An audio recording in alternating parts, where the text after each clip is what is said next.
And here is the Writer's Almanac for Sunday. It's the 25th of March, 2018.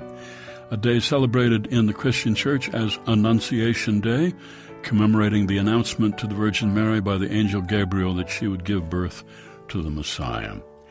It's the birthday of Flannery O'Connor, born in Savannah, Georgia, 1925. When she was 15, her father died of lupus, the disease that would claim her life 24 years later.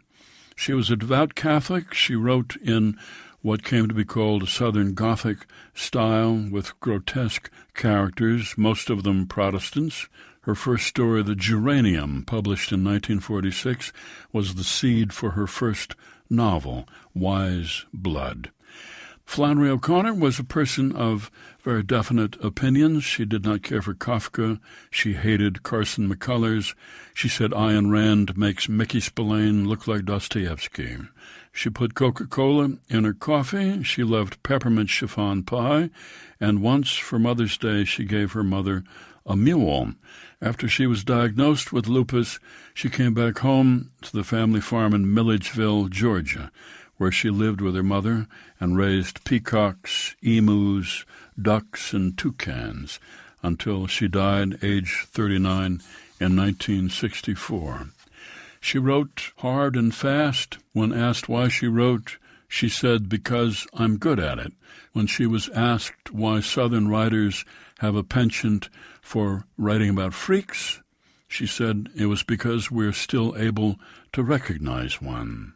When she was asked if she thought the universities stifled writers, she said they didn't stifle enough of them. Flannery O'Connor wrote in a letter to a friend of hers, "I'm a full-time believer in writing habits, pedestrian as it all may sound. You may be able to do without them if you have genius, but most of us only have talent, and this is simply something that has to be assisted all the time by physical and mental habits, or it dries up and blows away. I write only about 2 hours every day because that's all the energy I have, but I don't let anything interfere with those 2 hours at the same time and the same place. Sometimes I work for months and have to throw everything away, but I don't think any of that was time wasted. The fact is, if you don't sit there every day, the day would come when you won't be sitting there." It's the birthday of the agricultural scientist Norman Borlaug, born in Cresco, Iowa, 1914, sent by the Rockefeller Foundation to direct an agricultural research station in Mexico, where he bred a new strain of high-yield dwarf wheat, which enabled Mexican farmers to triple their production. Borlaug said the first essential component of social justice is adequate food for all mankind. Food is the moral right of all who are born into this world. And it's the birthday of the writer who said, "A woman without a man is like a fish without a bicycle," Gloria Steinem, born Toledo, Ohio, 1934. Here's a poem for today by William Butler Yeats. He wishes for the cloths of heaven. Had I the heavens' embroidered cloths, enwrought with golden and silver light, the blue and the dim and the dark cloths of night and light and the half-light, I would spread the cloths under your feet. But I, being poor, have only my dreams.